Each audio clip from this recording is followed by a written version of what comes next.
اعوذ باللہ من الشیطان الرجیم بسم اللہ الرحمن الرحیم۔ عزیزان من، آج ستمبر 1983 کی 9 تاریخ ہے اور درس قرآن کریم کا آغاز سورہ الطلاق کی آیت 8 سے ہو رہا ہے، 6:5/8۔ سابقہ درس میں آپ نے دیکھا کہ اس سورت کے پہلے رکوع میں طلاق کے متعلق قرآنی احکامات کی وضاحت کی گئی تھی۔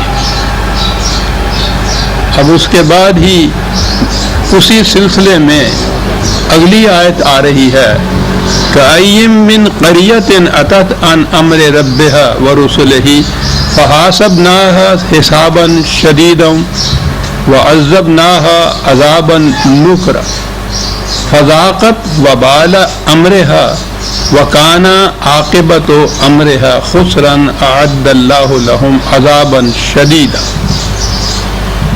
کتنی ہی بستیاں، کتنی ہی قومیں ایسی تھیں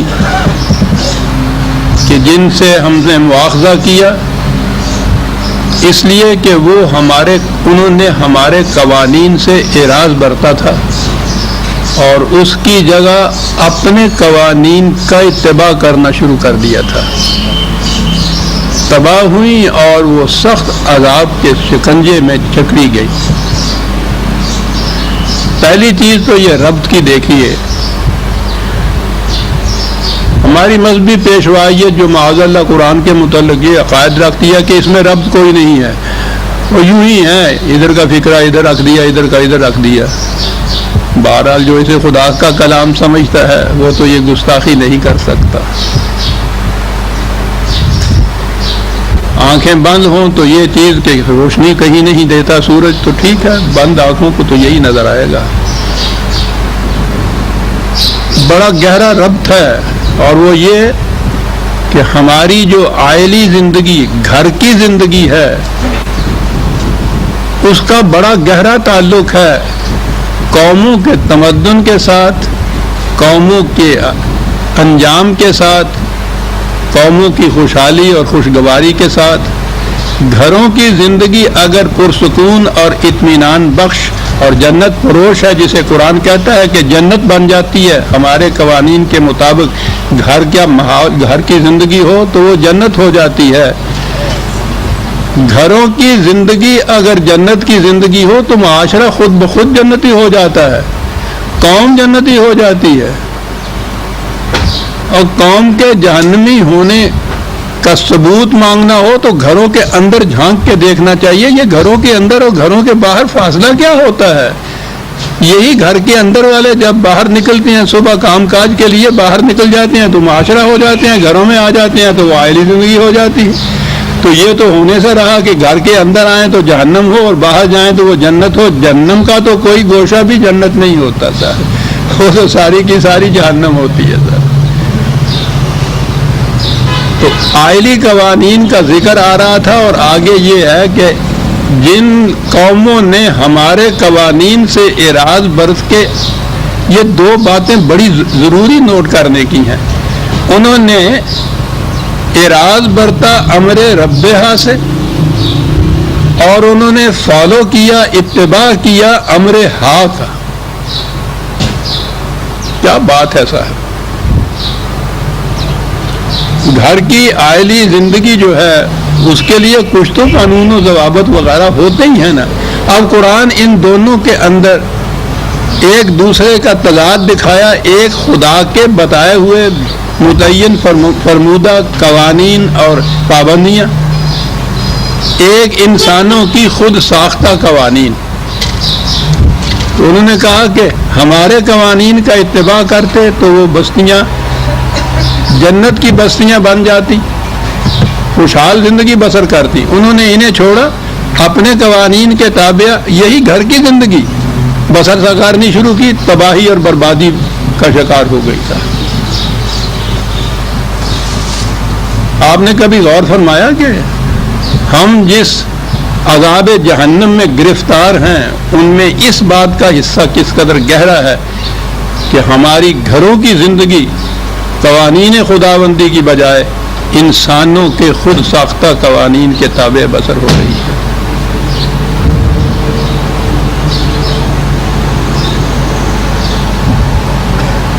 میری کیفیت، اسے خوش بختی کہیے یا بدنصیبی، کوئی ایک ڈاکٹر کی سی ہے کہ ہمیشہ مریض اس کے پاس آتے ہیں جو تندرست ہوتا ہے، اپنے گھر میں بیٹھا ہوتا ہے۔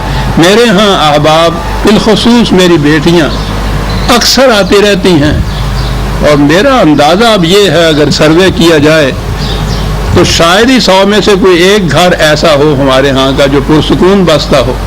خود اگر پرسکون بھی بستا ہے تو اگر اس نے بیچارے نے کہیں بیٹی بیاہ دی ہے تو بس اس کے بعد پھر جو کیفیت پیدا ہوتی ہے، بیٹیوں کی زندگی، اپنی زندگی، مسلسل اس کے متعلق وہ جسے کہتے ہیں نا رونا رویا جاتا ہے، یہ ہوتا ہے۔ مشکل یہ ہے کہ جو قوانین رائج ہیں آپ کے ہاں، فقہ کے قوانین، ان کے تحت اصلاح کی کوئی صورت نہیں ہوتی۔ وہ نتیجہ یہ ہوتا ہے کہ وہ میری بیٹی بھی روتی ہے، میں بھی روتا ہوں، اور پھر ہم کمیشن بٹھاتے ہیں، انکوائری کمیٹیاں بٹھاتے ہیں یہ تحقیق کرنے کے لیے کہ معاشرہ جو ہے وہ پرسکون کیوں نہیں ہے۔ تحقیق یہاں سے شروع کرو کہ گھر ہمارے ہاں پہ پرسکون کیوں نہیں ہے، اور اس کی وجہ وہ قوانین ہیں جو انسانوں کے بنائے ہوئے ہیں، جن کو خدا کا قانون کہہ کے نافذ کیا جاتا ہے۔ نافذ نہ بھی کیا جائے تو یہ عجیب چیز ہے، شخصی حکومتیں اس قسم کے قوانین اپنے ہاں بنا دیتی ہیں، مملکتیں ختم ہوئیں، حکومتیں بھی مٹ گئیں، صاحب اقتدار باقی نہ رہے، ان کے بنائے ہوئے جو قوانین ہیں وہ امت کے سر پہ مسلط چلے آ رہے ہیں، اور عقیدہ پیدا کیا کہ یہ ناقابل تغیر ہیں، قیامت تک کے لیے یہ راج رہیں گے۔ اب جب معاشرے میں یہ چیز عام ہو جائے تو اس کے بعد بڑی مشکل ہوتی ہے۔ کون جرأت کر سکتا ہے کہ ان میں کوئی تبدیلی پیدا کرے، ان کی جگہ کوئی اور قوانین لے آئے یا قوانین خداوندی رائج کرے؟ بڑی جرأت کی ضرورت ہے۔ معاشرہ میں مذہبی پیشوائیت کی گرفت اتنی بڑی ہوتی ہے کہ وہ کسی کو جسے کہتے ہیں چوں نہیں کرنے دیتے۔ حکومت کے قانون کی خلاف ورزی ہے، متعین ہے کہ عدالت میں مقدمہ چلے گا اور اس کے بعد مجرم ثابت ہوگا تو اتنی سزا ملے گی، کچھ تو تعین ہے نا۔ معاشرے میں کوئی ایسا قدم اٹھایا جائے میاں بیوی کی زندگی میں ہی جو ان قوانین کے خلاف ہو، جو ہمارے ہاں کی مذہبی پیشوائیت اسلامی قوانین کیا کہ نافذ، اس کے خلاف اگر یہ ہو تو معاشرے کے اندر رہنا محال ہو جاتا ہے اس کا۔ وہ سزا تو پھر بھی 2-4 مہینے 6 مہینے کی ہوگی، یہاں ساری عمر کی سزا بھگتنی پڑتی ہے۔ وہ میاں بیوی جی نہیں سکتے، میرے سامنے یہ کیسز آتے ہیں، خدا کے کسی قانون کی خلاف ورزی انہوں نے نہیں کی ہوئی ہوتی، ان کے قوانین کی چونکہ خلاف ورزی ہے، ان کا معاشرے میں رہنا محال ہو جاتا ہے، تنگ آ جاتے ہیں۔ یہ کام عذاب ہے کوئی؟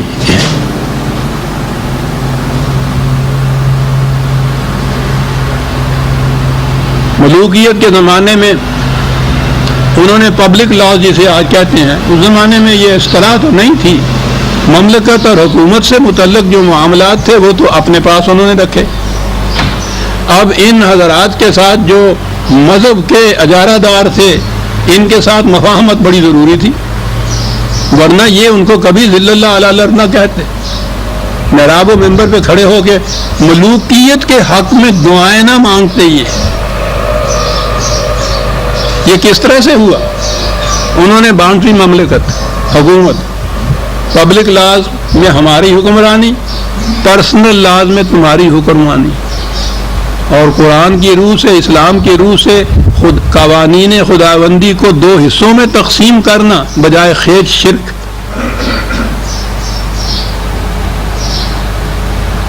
وہ تو فصلوں فی السلم کافاتن کہتا ہے، پورے کا پورا ماننا ہوتا، یہ حصے نہیں کیے جا سکتے۔ پرسنل لا اور پبلک لا کے معنی کیا ہیں؟ وہ یہی افراد ہیں جو پبلک بنتے ہیں، یہی ہیں ان کے پرسنل ہوتے ہیں، پرسنل لاز وہ ان کے ذمہ۔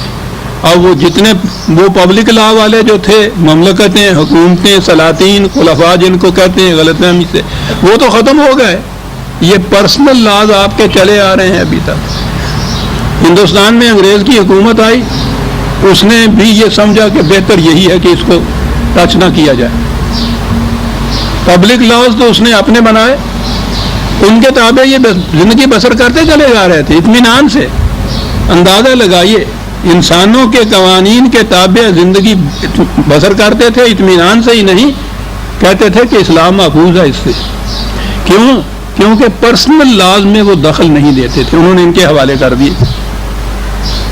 اس میں فتویٰ ان کا چلتا تھا, یہ مطمئن, اور اصل حکومت تو ان کی تھی.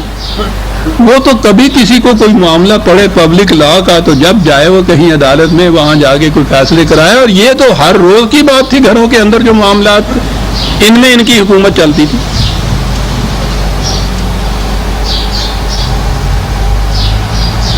وہی چیز سمجھا یہ تھا کہ مملکت پاکستان بنے گی تو اسلام کے نام پہ جیسا کہتے ہیں تو اسلام تو آئے گا نا, کم از کم یہ اس قسم کی تقسیم تو نہیں رہے گی. اس تقسیم کی گرہیں اور مضبوط ہو گئی. آپ کے جو کانسٹیٹیوشن بنے تھے ان کے اندر یہ چیز موجود تھی, پبلک لا اور پرسنل لا کی.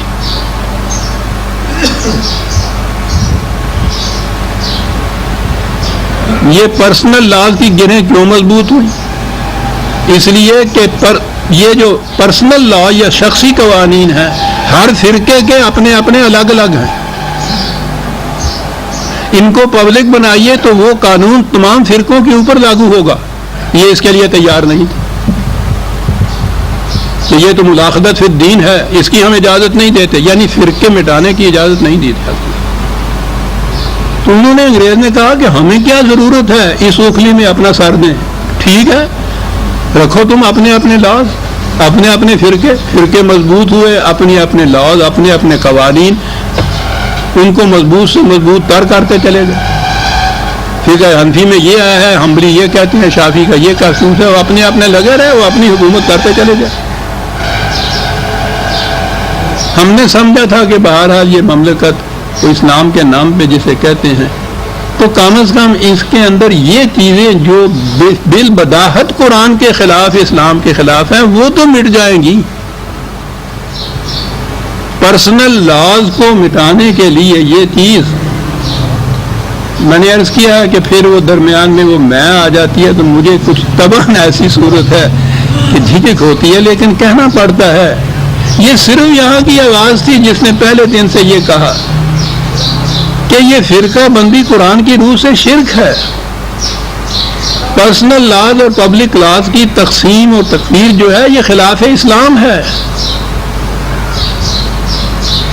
یہ ایک ہی قسم کا ضابطۂ قوانین ہے جو قرآن کی روح سے مرتب ہو اور تمام مسلمانوں کے اوپر یکساں طور پہ منطبق ہو, ان کا اطلاق ہو. لیکن کون سنتا تھا؟ آپ حیران ہوں گے کہ وہ ہر دستور میں یہ شک تھی اور ہر دستور کے خلاف طلوع اسلام نے آواز اٹھائی. آئلی قوانین کے متعلق آپ کو معلوم ہے کتنا کچھ لکھا ہے اس میں. غنیمت تھا کہ غالباً 73 کے آئین میں یہ جو چیز تھی کہ پرسنل لاز ہر فرقے کے اپنے اپنے الگ الگ ہوں گے, یہ شک نہیں تھی. اصرار کر کے ان حضرات نے اس کے اندر داخل کرائی شک.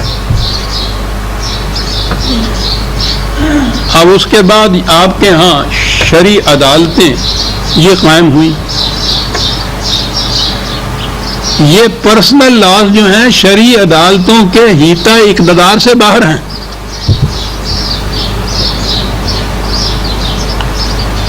یعنی اور کسی پبلک لا کے متعلق آپ ان عدالتوں میں یہ دائر کر سکتے ہیں انصاف کے فلاں قانون کتاب و سنت کے خلاف, جیسا ان کی ٹرمز ہے, یہ اصطلاح ہے, اس کے خلاف ہے, یہ تو آپ کر سکتے ہیں. لیکن یہ کہ میرا نکاح جو ہے اس کے متعلق شرعی عدالت سے کہوں کہ کتاب و سنت کے مطابق یہ ہے, وہ وہیں کہتے ہیں کہ نہیں صاحب یہ ہمارے حیطہ اقتدار سے باہر ہے. یعنی یہ شرعی عدالت کے حیطہ اقتدار سے بھی باہر ہے. تو الگ عدالتیں ان کے یہاں کی الگ ہو گئی نا. نکاح طلاق پبلک لاز پرسنل لاز کے متعلق کوئی معاملہ آپ نے حل کرانا ہو تو وہ ان کی طرف ہی جانا ہوگا، نہ حکومت کی طرف، نہ حکومت کی شرعی عدالت کی طرف آپ جا سکتے ہیں۔ کبھی غور فرمایا آپ نے یہ کہ یہ کون سا اسلام ہے؟ وہاں نہیں آپ جا سکتے۔ نتیجہ اس کا ظاہر ہے۔ جب جیسا میں نے عرض کیا ہے، مجھے جو تجربہ ہوتا ہے اس میں نے دیکھا ہے کہ وہ میں بس استثناء کرنی ہوتی ہے، شاید ہی 1% کوئی گھر ایسا ہوگا جو کہیں پرسکون ہو اور خوشحال ہو، مطمئن ہو، ورنہ ہر گھر کے اندر کوئی نہ کوئی پرابلم، اور پرابلم وہ انہی قوانین کی پیدا کردہ ہوتی ہے جنہیں اسلام کا قانون کہہ کے نافذ کیا جا رہا ہے، پرسنل لاز۔ اور ہم نہیں عزیزان من، ہمارے ہاں تو کسی قسم کی ریسرچ یا تحقیق وہ ممنوع ہے، کیونکہ عقل و فکر سے کام لینا جو ہے شریعت کے معاملے میں وہ تو حرام ہے۔ مغرب کی اقوام نے اپنے ہاں حالانکہ ان کی معاشرتی زندگی جو ہے وہ بے حد جہنم کی، انہوں نے یہ تحقیق کی ہے اور انہوں نے یہ اس نتیجے پہ وہ پہنچے ہیں کہ یہ جو تعلقات ہیں، مرد عورت کے تعلقات، ان کا اثر قوموں کے تمدن پہ اتنا پڑتا ہے کہ اگر یہ خراب ہو جائے تو وہ اس نتیجے پہ پہنچے ہیں کہ وہ قوم زیادہ سے زیادہ 100 سال تک زندہ رہ سکتی ہے، پھر وہ تباہ ہو جاتی ہے۔ یہ ان کی ریسرچ ہے، اور یہاں قرآن کی کیفیت یہ ہے، کیا بات ہے صاحب اس آسمانی کتاب کی، کہ وہ طلاق کے متعلق قوانین کا ذکر کرنے کے فوری بعد یہ کہتا ہے کہ کتنی ہی قومیں تھیں جو تباہ ہو گئیں، اس لیے کہ انہوں نے ان عائلی زندگی کے متعلق خدا کے قوانین کی بجائے اپنے قوانین کا اتباع کیا۔ اور پھر دیکھیے کتنا ہے، فَحَاسَبْنَاهَا حِسَابًا شَدِيدًا عَذَّبْنَاهَا عَذَابًا نُكْرًا أَعَدَّ اللَّهُ لَهُمْ عَذَابًا شَدِيدًا عَاقِبَةُ أَمْرِهَا خُسْرًا۔ ایک ہی آیت کے اندر 3-4 دفعہ اس عذاب کا ذکر، تباہی کا ذکر، ہلاکت کا ذکر آ رہا ہے کہ خدا کے قوانین جو پرسنل لاز یا عائلی زندگی کے متعلق تھے ان کی بجائے انسانوں کے بنائے ہوئے قوانین کا اتباع کیا، تو یہ کیفیت ہوگی قوموں کی۔ اور ہمیں تو تاریخ سے پوچھنے کی ضرورت نہیں ہے، صورت ببھی حالم پرس اپنے آپ پہ بیت رہی ہے، گزر رہی ہے ہمارے اوپر یہ صورت۔ ایک طلاق کا ہی مسئلہ جو میں نے پچھلے دن آپ کو بتایا تھا، جو اس نے غصے میں آگے کہا جی میں نے 3 دفعہ کہہ دیا طلاق طلاق طلاق، اس کے بعد صاحب فتویٰ مل گیا کہ اب اس بیچاری معصوم کو حلالہ کرنا پڑے گا۔ سوچئے تو صحیح،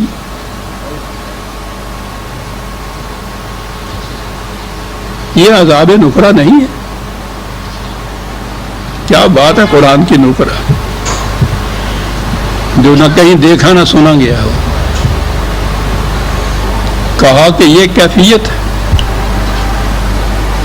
پھر میں عرض کروں، قرآن کا اعجاز ہے، ایک طرف ہے اتت ان امر ربہا، انہوں نے سرکشی برتی خدا کے قوانین سے، اتباع کیا انہوں نے امرہا،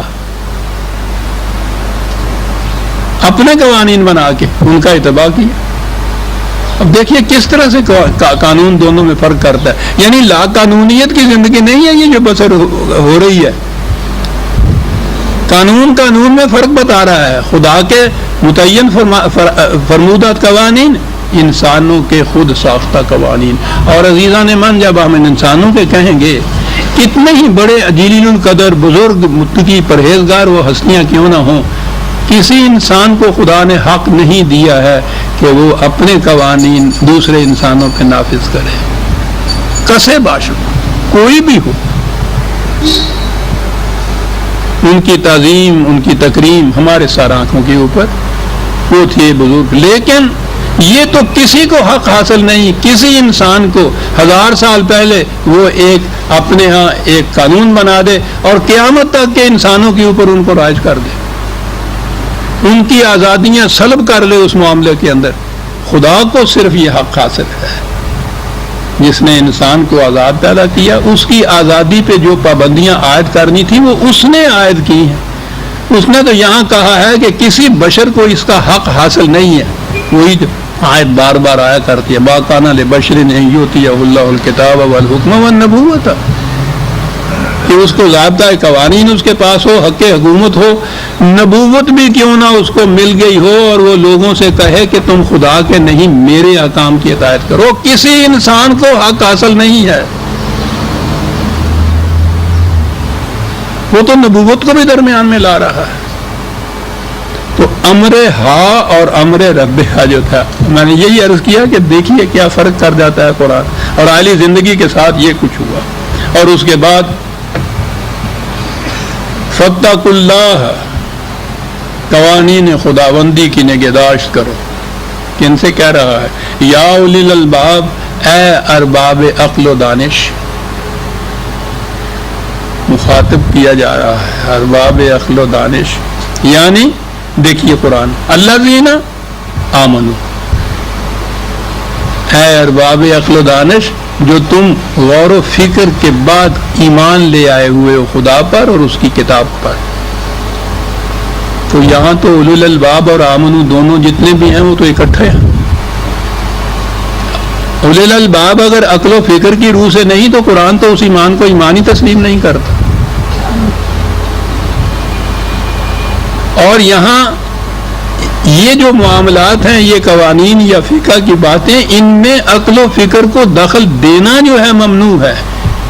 قرآن ایمان کے لیے عقل و فکر شرط میں تھا. الذین آمنوا کی تعریف وہ یہ کہتا ہے یا اولی الالباب.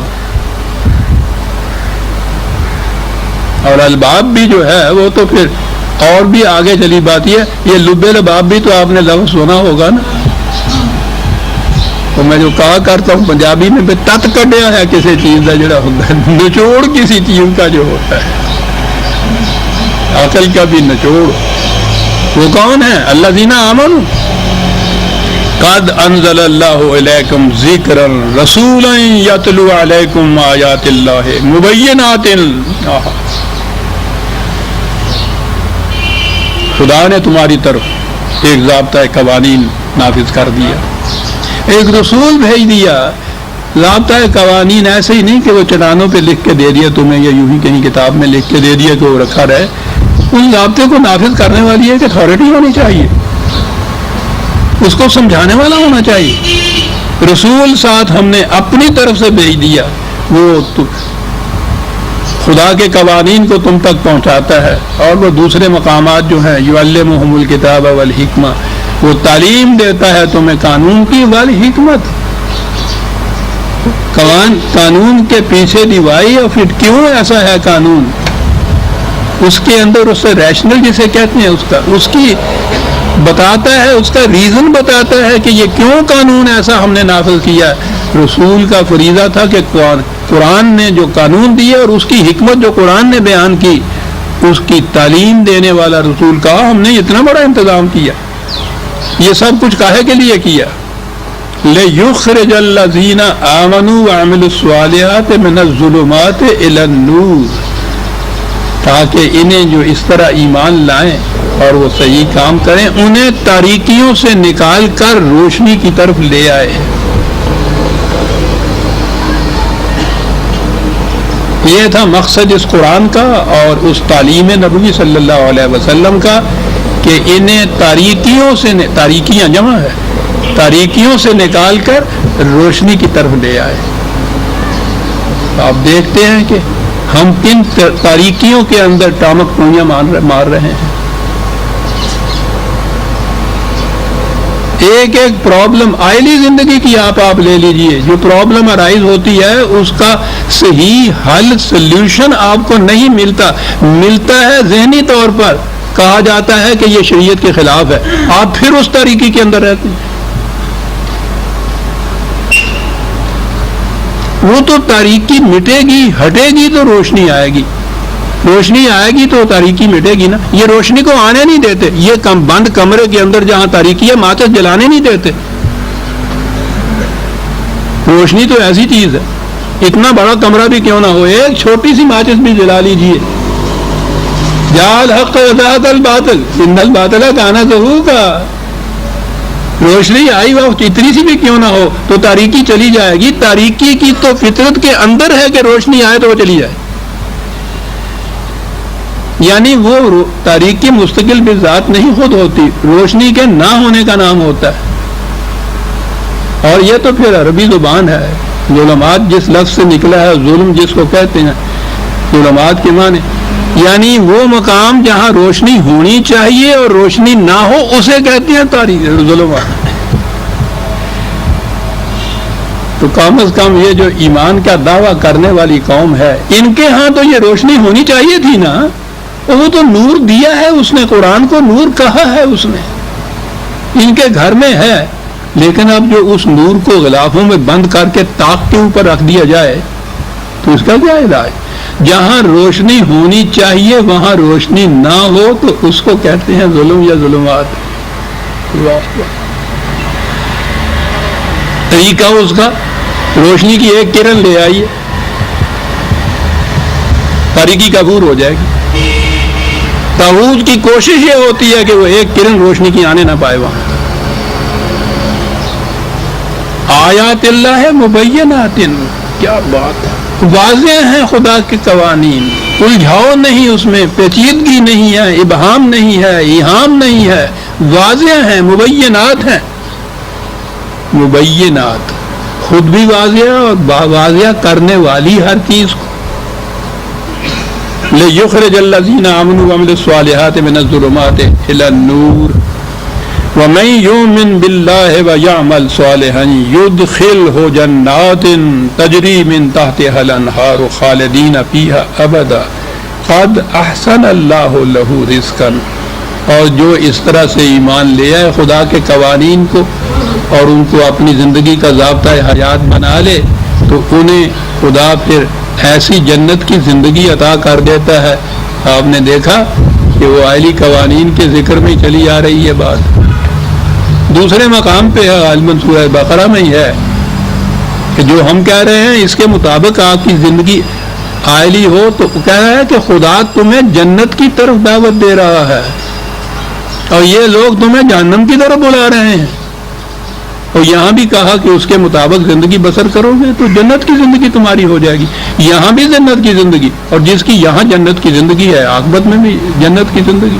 جو یہاں جہنم میں ہے وہاں بھی جہنم میں. من کان فی ہذہ اعمی فہو فی الآخرۃ اعمی. جو یہاں اندھا ہے وہاں بھی اندھا ہی ہوگا. جنت کی زندگی دے دے کر, سدا بہار جنت کی زندگی, خزان آشنا ابدی جنت کی زندگی. یعنی جب تک ان قوانین پہ عمل کرتے رہو گے اس جنت کی خوشگواریوں میں سرسبزیوں میں فرق نہیں آئے گا.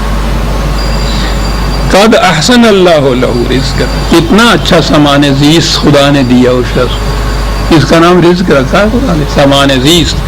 اللہ الذی, پھر قرآن آگے اسی اپنے انداز پہ شہادت پیش کر رہا ہے کہ ہمارے قانون کے مطابق زندگی بسر کرنے سے کس قدر پرسکون ہوتا ہے, کس قدر کامیابیاں ہوتی ہیں. یہ خارجی کائنات, باہر کی زندگی, قوانین خداوندی وہاں بھی ہیں جن کو آپ قوانین فطرت کہتے ہیں. خدا کے قوانین ہیں وہ, ہم نے نام الگ رکھا ہے ان کا.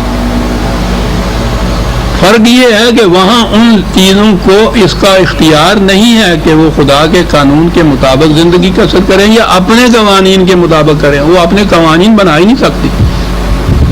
تو خدا کے قوانین کے مطابق زندگی بسر کرنے سے کس قسم کا ماحول پیدا ہوتا ہے, وہ فوراً باہر کی زندگی, یونیورسل لاز, کائناتی زندگی جو ہے اس کی طرف توجہ تمہاری مبذول کراتا ہے. کتنے عظیم کر رہے ہیں. اللہ الذی خلق سبع سماوات. تو یہ چھوٹے چھوٹے سے انسان بادشاہی کیا ہے, عظیم الشان ان کروں کی طرف ذرا دیکھیے.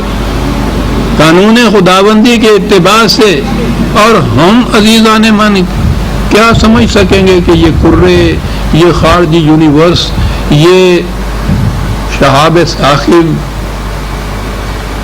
یہ ایسی قرآن کی گزرگاہیں جنہیں کہکشاں کہا جاتا ہے,